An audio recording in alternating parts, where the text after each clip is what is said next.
Tamil Nadu about the conflict in West Asia. It has affected the whole world's energy supply chain. We believe in the ideology of India first. In any situation, we have seen how our government always puts the interests of Indians above everything. Even in this time, our approach will be the same. There is no need to panic or pay attention to rumors.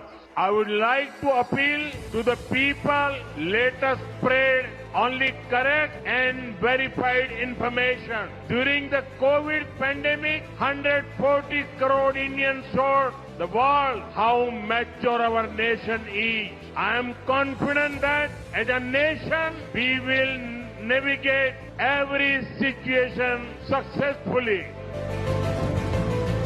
எரிவாயு தட்டுப்பாடு என்ற புகைமூட்டத்திற்கு பின்னால் திமுக காங்கிரஸ் கூட்டணியால் செயற்கையாக உருவாக்கப்பட்ட அரசியல் நாடகமே தவிர வேறில்லை. உலக அளவில் எரிபொருள் விநியோக சவால்களை பயன்படுத்தி வீணான பீதியை உருவாக்கி மக்களை பதற்றமடைய செய்யும் அற்ப அரசியல் தட்டுப்பாடுதான் இது. உண்மை என்னவென்றால் பெட்ரோலிய அமைச்சகம் போர்க்கால அடிப்படையில் உற்பத்தியை அதிகரித்துள்ளது. வீடுகளுக்கான சிலிண்டர் விநியோகத்திற்கு முன்னுரிமை கொடுத்ததோடு பதுக்களை தடுக்க 25 நாட்கள் இடைவெளியை அமல்படுத்தியதுடன் மருத்துவமனைகள் மற்றும் கல்வி நிறுவனங்களின் தடையற்ற தேவையை உறுதி செய்துள்ளது. மாண்புமிகு பிரதமர் திரு நரேந்திர மோடி அவர்களின் தலைமையிலான மத்திய பாஜக அரசு வழித்தடமாக இருக்க இந்த போர் காரணமாக பெரும் அளவு சரக்கு கப்பல் போக்குவரத்து இதுல நிறுத்தப்பட்டிருக்கிறது, பாதிக்கப்பட்டிருக்கிறது. இதுல என்ன விஷயம் அப்டேட் பார்த்தோம் அப்படின்னா, இந்திய கப்பல்களுக்கு மட்டும் சரக்கு கப்பல்களுக்கு விலக்கு கொடுத்திருக்கிறது ஈரான்.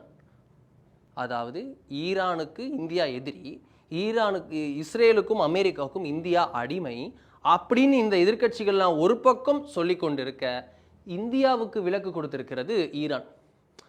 ஈரானுக்கு தெரியாத விஷயம் நம்ம ஊர் எதிர்க்கட்சிகளுக்கு தெரிஞ்சிருக்கா அப்படின்றது ஆண்டவனுக்கு விட்ட பாடு. அந்த விஷயத்துல இருக்க